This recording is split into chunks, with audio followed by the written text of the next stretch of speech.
चरण शुरू हो रहा है। पिछले 1.5-2 महीने के अंदर पूरा देश एक तरह से बंद था। कोरोना की महामारी की वजह से पूरे विश्व के अंदर इस टाइम संकट छाया हुआ है। पिछले 1.5-2 महीने में आप लोगों ने खूब तपस्या की है। आप लोगों ने काफ़ी कठिनाई का सामना किया है और आपकी ये तपस्या विफल नहीं होगी। मुझे पूरा यकीन है कि कोरोना की महामारी से हम सब लोग मिलके इसका सामना कर रहे हैं और इस पे हम लोग जीत हासिल करेंगे। दिल्ली के अंदर अभी तक 10,054 केस टोटल हुए हैं। जैसा मैं अक्सर कहता रहा हूँ कि केसेस तो ज़्यादा हैं, लेकिन लोग बीमार पड़ रहे हैं और ठीक होके घर जा रहे हैं। 4,485 लोग ठीक हो गए हैं, यानी कि 45% लोग ठीक हो गए। 160 लोगों की मौत हो गई कोरोना की वजह से। नहीं होनी चाहिए थी। कोशिश कर रहे हैं हम एक एक व्यक्ति की जान बचाने की, लेकिन एक औसतन तौर पे देखा जाए दुनिया के पॉइंट ऑफ व्यू से और हमारे देश के अंदर अन्य राज्यों में जो है, तो इतने मामलों में जो मौत हुई हैं वो अन्य राज्यों की और अन्य देशों की अपेक्षा कम है। लेकिन हम कोशिश करते हैं एक एक व्यक्ति की जान बचाने की। अब कोरोना अगले 1-2 महीने में तो ख़त्म नहीं होने वाला। जब तक इसकी वैक्सीन नहीं आएगी तब तक ख़त्म नहीं होने वाला। तो जैसा मैं कई बार अक्सर कहता रहा हूँ कि कोरोना के साथ अब अपने को अपनी ज़िंदगी चलाने की आदत डालनी पड़ेगी। कोरोना भी रहेगा और अपनी ज़िंदगी भी चलेगी। लॉकडाउन परमानेंटली नहीं रह सकता। 1.5-2 महीने जो लॉकडाउन रहा, इस समय का हम सब लोगों ने, दिल्ली सरकार ने अपनी तैयारियां करने के लिए इस समय का इस्तेमाल किया। जब कोरोना आया था भारत में, हमारी बिल्कुल तैयारियां नहीं थी। हमारे पास टेस्टिंग किट नहीं थे, हमारे पास अस्पताल नहीं में इसका इंतज़ाम नहीं था। हमें पता नहीं था कोरोना में क्या क्या तैयारियां करनी है। लेकिन पिछले 1.5-2 महीने के अंदर अब हमने कोरोना के लिए अलग से अस्पताल नामांकित कर दिए, अलग से बेड लगा दिए, वेंटिलेटर का इंतज़ाम कर लिया, ऑक्सीजन का इंतज़ाम कर लिया, पीपी किट का इंतज़ाम कर लिया, टेस्टिंग किट का इंतज़ाम कर लिया। अब हमें अपनी अर्थव्यवस्था को धीरे धीरे खोलने की दिशा में बढ़ना है। एकदम से भी नहीं खोल सकते। अब धीरे धीरे हमें खोलने की दिशा में बढ़ना है। कल केंद्र सरकार ने इस बारे में कुछ गाइडलाइंस जारी की हैं। उन गाइडलाइंस को ध्यान में रखते हुए दिल्ली सरकार ने कई सारी चीज़ों को खोलने का, लॉकडाउन में ढील देने का निर्णय किया है। पहली चीज़ कि लॉकडाउन 31 मई तक जारी रहेगा, ऐसा केंद्र सरकार का आदेश है। लेकिन इस लॉकडाउन में कई सारी ढील दी जाएंगी। पहले मैं आपको ये बता दूं कि क्या क्या अलाउ नहीं होगा दिल्ली के अंदर। मेट्रो नहीं चलेगी। सारे school, college, coaching institute, training institute सब बंद रहेंगे। सारे होटल बंद रहेंगे। सारे cinema hall, shopping mall, gymnasium, swimming pool, entertainment park, theatre, bar, auditoriums, assembly halls, ये सब बंद रहेंगे।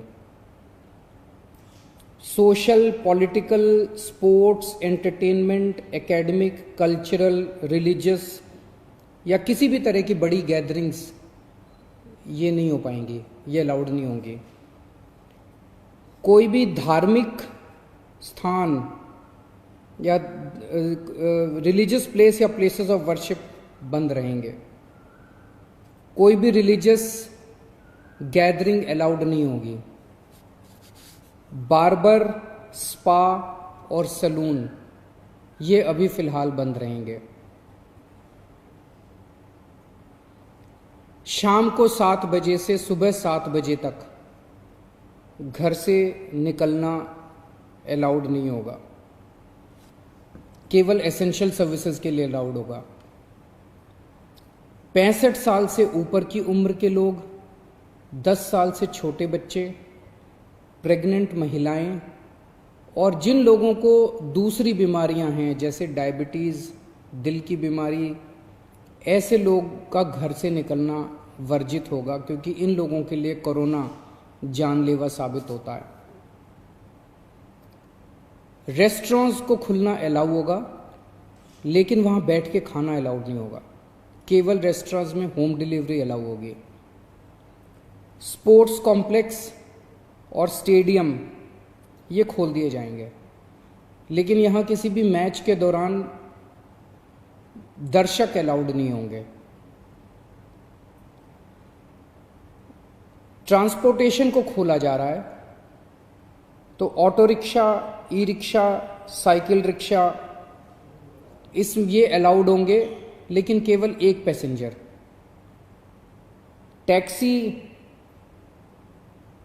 कैब्स ये अलाउड होंगे, लेकिन केवल 2 पैसेंजर्स।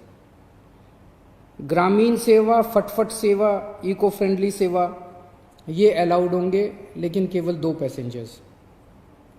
मैक्सी कैब में केवल 5 पैसेंजर्स और आरटीवी में 11 पैसेंजर्स। लेकिन हर सवारी उतरने के बाद ड्राइवर की जिम्मेदारी होगी कि वो सवारी वाले एरिया को डिसइंफेक्ट करेगा, ताकि जो अगली सवारी बैठती है उसको भी खतरा ना हो और ड्राइवर को भी खतरा ना हो। कार पूलिंग या कार शेयरिंग अलाउड नहीं होगी एग्रीगेटर्स वालों को। दिल्ली में बसें चलना चालू हो जाएगा, एक बस में 20 से ज़्यादा पैसेंजर्स अलाउड नहीं होंगे। बस में चढ़ने के पहले हर पैसेंजर की स्क्रीनिंग की जाएगी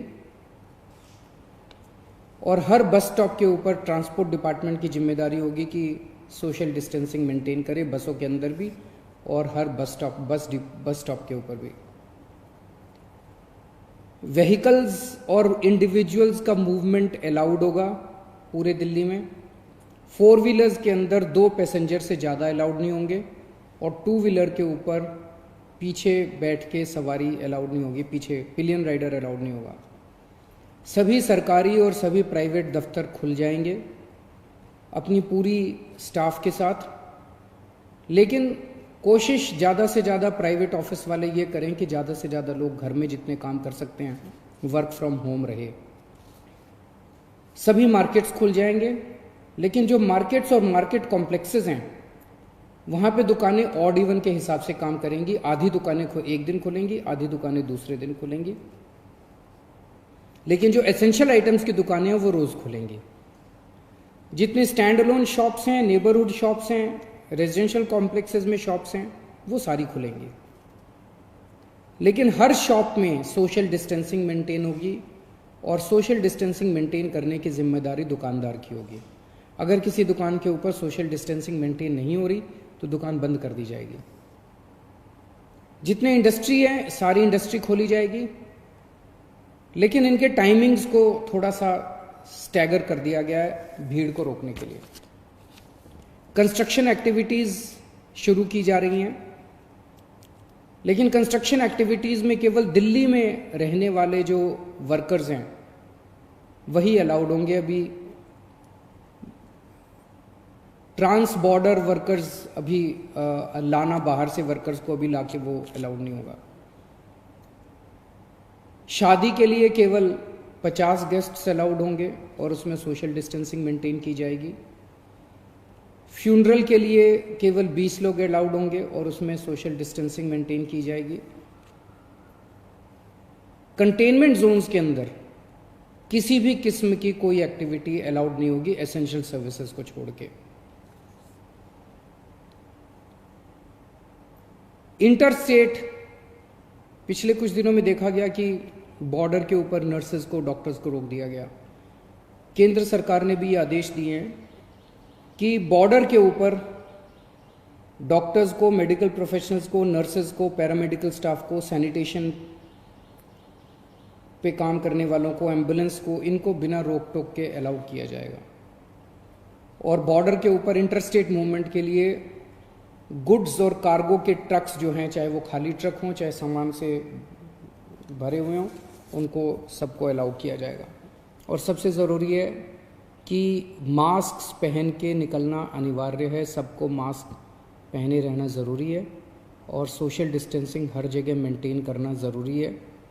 और बार बार जितनी बार हो सके आप अपने हाथ अच्छे से सैनिटाइज़र से या साबुन से धोते रहिए, अपना ख्याल रखिए, अपने परिवार का ख्याल रखिए। बड़ा कठिन समय है, लेकिन मुझे पूरी उम्मीद है जिस तरह से आपने पिछले 2 महीने में तपस्या की है, आपकी तपस्या ये बेकार नहीं जाएगी और हम सब लोग मिलके कोरोना से जीत पाने में कामयाब होंगे। नमस्कार।